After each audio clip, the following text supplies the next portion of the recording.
Hi guys, my name's Laura and I'm the Specky Seamstress. Welcome back to my channel. Today I'm going to talk to you all about my jeans making workshop down at the Eternal Maker in Chichester. Now, you're still going to have to bear with me because, as you might be able to hear, my voice is still not fully recovered from the cough and cold that I had a couple of weeks ago. Also, I had a haircut.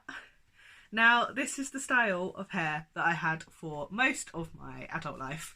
I've been growing my hair for a couple of years, but had intended on having it cut quite a while ago and just haven't got around to it. So I've had it cut nice and short because I am having a wrist operation on the 25th of November and I'm going to be in a cast for a little while, which is probably going to affect my sewing, which is also probably going to affect my vlogging, unfortunately.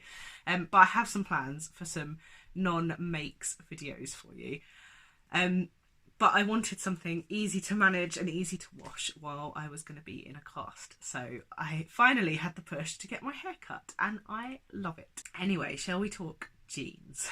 Now, I didn't think I would be making jeans this early on in my sewing journey. I've been sewing for about 18 months, but I had made a couple of pair of trousers. I really struggled with fly zips. And when the jeans course came up at Eternal Maker, I thought, do you know what? That is the perfect time for me to go and learn all of the things that are difficult so that I can have the confidence to do them myself. And then I convinced my friend Yvonne, who is getting a stitch on Instagram, to join me, even though she has only been sewing for like 5 or 6 months. She's been doing really well and she struggles to get jeans to fit her. So I said, well, come along, we can tackle this together. And I'd done so much pep talk for her that I sort of forgot to pep talk myself a little bit as well. But I knew it was going to be fine. Now, jeans courses, they keep the classes reasonably small, which means that you can get lots of time to ask questions and to be supported by the I was going to say the tutor, is that right? The tutor? The teacher? I don't know. Now, I'd never been to Eternal Maker. I'd bought things from their website before, but Eternal Maker is a fabric and haberdashery and wool shop down in Chichester. It's quite near to the train station. Chichester's about an hour's drive from me, and it's a really lovely shop. We actually spent quite a lot of time talking to Anna, who owns the Eternal Maker and was also the teacher for the jeans course, and she was saying that she was really wanting to find the perfect building for the shop when they moved, and she did a great job because it's like an old warehouse type building. It's got big high ceilings and it's been kitted out to just look really, really lovely. I don't actually think I took many pictures in the shop. The workshop space is sort of just to the side at the end of one of the buildings, and at the other end there's a really cute cafe. So the shop is called Eternal Maker and the cafe is called Eternal Baker. Excellent work there, Anna. And just really cute, like with sofas, and we had lunch there a few days and it was lovely. Now, the jeans course was a 3-day course, and so we drove down on Friday morning and made 12s. So that was the first thing. So we were allowed to choose between 4 different patterns for jeans. It was the closet case ginger jeans, which is what Yvonne chose to make. It was the Megan Nielsen Dawn jeans, which is what I chose to make. So they're for rigid denim. The gingers are for stretch denim. Then there was the Cashmerette Amis jeans, which I didn't look into too much, and also the Morgan jeans, the closet case Morgan jeans, which are the ones for rigid denim. And I chose the Dawn jeans because I liked all of the different styles they had. So the Dawn jeans come as, they say 4-in-1, so it's a wide leg, a straight leg, a skinny leg, and a pair of shorts. And they also come with the options of an exposed button fly, a covered button fly, or a zip fly. And I just thought that it was a good kind of basis for what I wanted to make. And the fact it was a rigid denim make meant that I could also use that pattern for trousers. I felt like the gingers, I love the gingers and I see lots of amazing makes with them, but I just felt like the Dawn was a little bit more versatile for what I wanted to make. And I've seen loads of amazing versions on Instagram where they're made with like not denim and look amazing. Now, I had, as I've told you before, bought some rigid denim and some burgundy twill from Walthamstow Market to make both of my pairs, like a toile and a real pair of jeans, but had wimped out of using the burgundy for my toile because I liked it too much. So I actually found some like heavyweight canvas type fabric that I had in my stash, that it was one of those free postage purchases, you know, like I needed to buy a little bit more to make free postage. And I bought that as a bit of a, well, that looks interesting, I'll see what I'll do when it arrives. And what I ended up doing was making a toile for a pair of jeans. So the first thing you do is measure yourself, have someone else measure you to make sure that it's right, and then make up a toile. So that's like a dirty toile. You don't do any finishing, you don't put in a zipper, you just attach the pocket facings so that, you know, they're not pockets, they're just a complete pair of front trouser. It doesn't take very long to do. And then Anna came round and sort of tried to look at what fitting adjustments you might want to make. Now, from the toile, we decided to make two adjustments for me, which was a small full belly adjustment, and also we took in the waistbands a little bit at the top, so we didn't affect the waistband length at the bottom where it attaches to the trousers, but we took them in, angled them in at the side seams a little bit. So after I've made those adjustments, I went on to cutting out the real pair of jeans. Now, that was not without its drama. The challenge of denim and, you know, other fabrics as well, I guess, is you really shouldn't cut them out on the fold, because denim's quite thick and you want to make sure it's on the right grain line. So you kind of cut it out single layer fabric. So obviously I ended up cutting two left legs. This was after I had panicked about not having enough fabric to actually make the jeans. I'd bought 2 meters and I was making the skinny jeans, but I was worried about that. And I ended up having to cut 5 legs out of my fabric, and it was fine. I had plenty of room. I actually got a message from Anna to say that she'd found my 5th leg because I'd left it in the workshop space by mistake. So she's got my 5th leg floating around somewhere. And yeah, so after day 1, that's what I'd done. I'd cut out my fabric for my real pair of jeans. Now, I had actually decided to make the size 20 at the waist and then grade to the 18 for the rest of the leg. But during the 12 stage, we couldn't decide whether I needed the 20 at the waist or whether the adjustment to the waistband was going to be enough. So that's what we left it as. And I think it will depend a lot on what fabrics I use as to whether I'll do that. So I just need to work it out with lots of trying on and fit kind of tests as I go, because I do think it just depends on the fabric. I was also a little bit nervous that they weren't very skinny.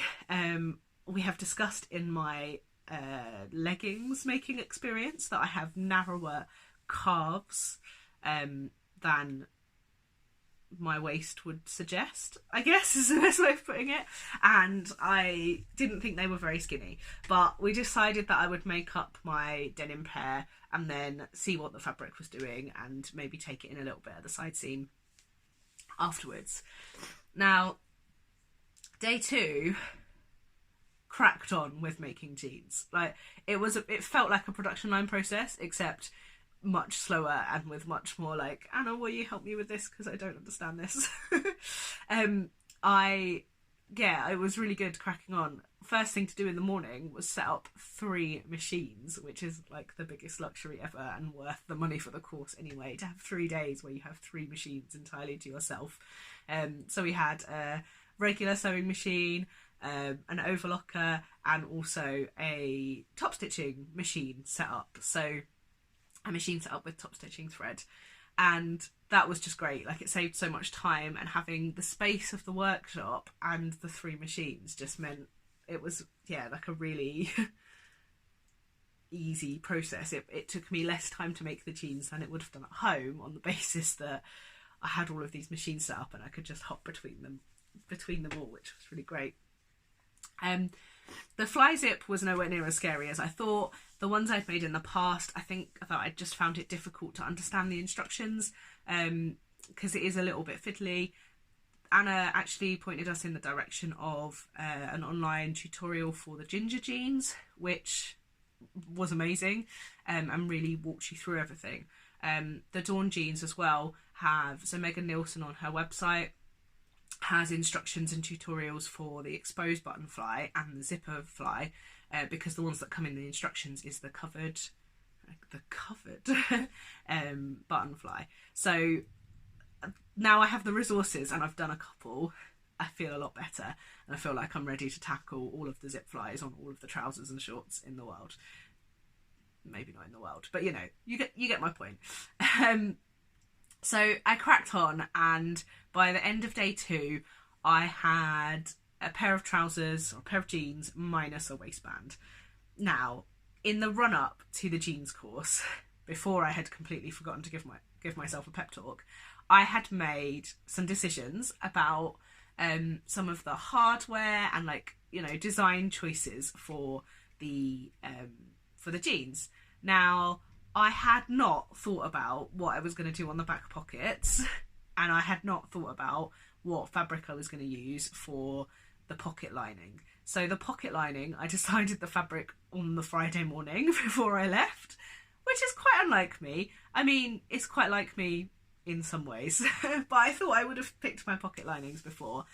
I've spoken to you before about how I love African wax as pocket linings, because pocket linings, you have to choose whether you want the pretty side of the fabric to be facing you when you kind of hang your jeans up or your trousers up, or whether you want it to be pretty when you put your hands in your pocket. And I kind of want both. And African wax is great for that, because it is, you know, double-sided, so you get that pretty on both sides. So I knew it was going to be African wax, I just hadn't decided which. And actually on Friday morning I just shoved 2 in my bag, and thought I would make the decision later. So I had made the decision on this beautiful African wax, which I'll be popping in pictures as I talk. And yeah, I had a lot of fun with that. But day 1 in the evening, I realised I had no idea what I was going to put on my back pockets. And so me and Yvonne were actually WhatsApping each other with, like, back pocket designs, trying to decide what we were going to do. And I had originally gone for, oh, I'll make something a bit geeky. I'll do like a Pac-Man, where you've got the Pac-Man on one pocket and then the ghosts on the other. Or what else did I look at doing? What else did I look at doing? Oh, I looked at doing a light bulb to kind of reflect what I do in my job. But then all of a sudden, it must have been like 10 o'clock at night. I was like, oh, I could do glasses. Why did I not think about this before? So I drew out a couple of designs and had my husband saying to me, they don't look like glasses. No, you need a better nose bit on that one, is what he said. So, like, we had to define the bridge. So that was the deciding factor. And Yvonne decided on the Greek letters pi and sigma, because she's a maths nerd. She won't mind me saying that. It's a good thing. And so we went back to do that. No, so I said I'd decided some of the hardware. What had I actually decided if I hadn't decided the pocket bags or the pocket designs?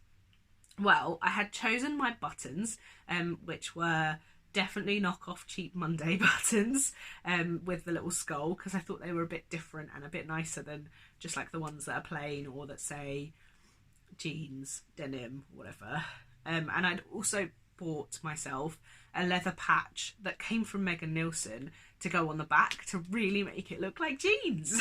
By the end of the day, I had a pair of jeans without the waistband. So I'd done the back pocket top stitching. Now, I was really scared about this because, as you guys well know, accuracy and taking it slow, not my areas of expertise. So I was really worried about the, like, roundness of the glasses that were necessary. for the top stitching, and I decided that I would just give it a go, and then if I didn't like it I would do something much simpler. But I actually did like it, and then I wasn't 100% happy, because as well as being quite slapdash and not very accurate and not very good at taking my time, I'm also really annoyed if things aren't perfect. Great combination. And it wasn't perfect, but Anna and Yvonne and Marge all said, go over it again and then it will look kind of sketchy, like a little bit, you know, arty. And I did that and I was really happy with it. Now, I was actually happier with my second pocket than I was my first pocket, but I did not want to test it and make a third. So I just left it as it was, and I'm, yeah, really, really happy with them. And I've saved the sketch that I did so that I could maybe use that again, because I think I could definitely use that again. Because, you know, don't I need everything with glasses on it in my wardrobe? Absolutely. Now, we had some waistband drama on day 3 because my waistbands defied the laws of physics. For some reason, one of my waistbands did not fit on my jeans. It was like a good inch and a half short, and we couldn't work out why. Both of my waistbands were the same, so that didn't make any sense. But my second waistband fit perfectly, even though it was the same as the first one, which didn't fit. And then they fit fine together when they were on the jeans. Neither me or Anna could work out what went on there. The biggest lesson I learned is that I really need to stop being so lazy with ironing. This is the reason that my waistband went on so well. Anna sent me back to the iron several times, which at the time I was like, ugh. But then when my waistband fit nicely, I was happy. So I actually have bought myself a better iron that I'm waiting to arrive at the minute, because, yeah, necessary. Very necessary. Now, the fit on the jeans is not 100%. I think that I needed, for this fabric, which was actually, for a rigid denim, did have quite a bit of give to it, which it didn't when I bought it, but by the time I'd washed it a couple of times it did.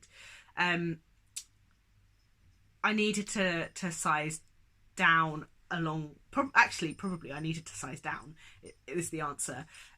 We decided that the full belly adjustment I'd done was too big, so I've actually reduced that on my pattern pieces now.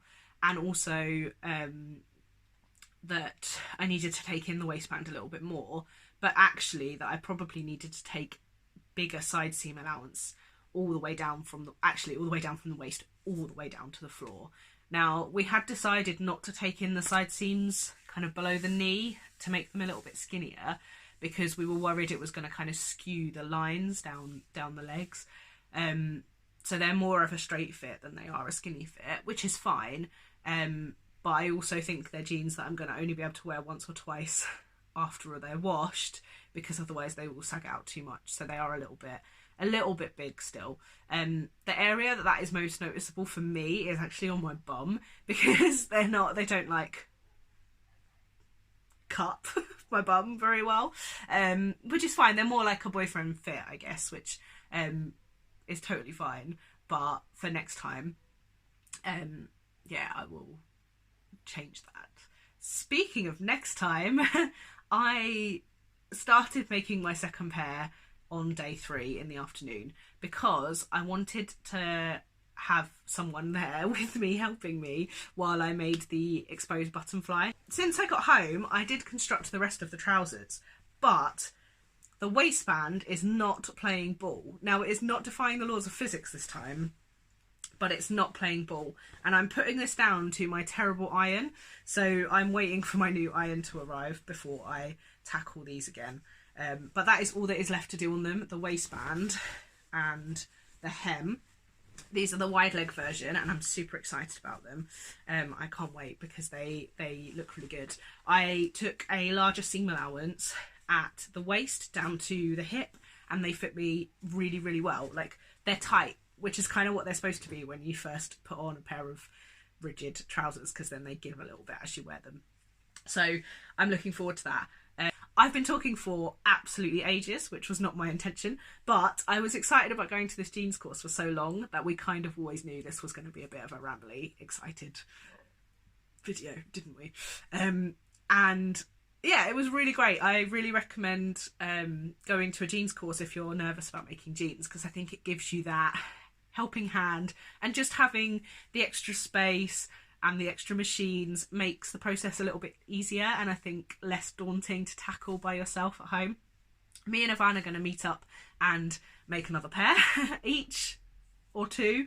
We're going to book in like our own little jeans weekender, but we can have 3 machines set up between us. If we choose the same top stitching colour, we are sorted. So that's the plan. And then I think I'm going to tackle the Megan Nielsen Ash jeans, because I'm hoping now I can make the same adjustments that I've made to the Dawn jeans for their stretch denim version as well. Thanks so much for watching, guys. I'm really sorry this has been so rambly. I hope you enjoyed watching. Please let me know if you have any questions down below, and until next time, bye!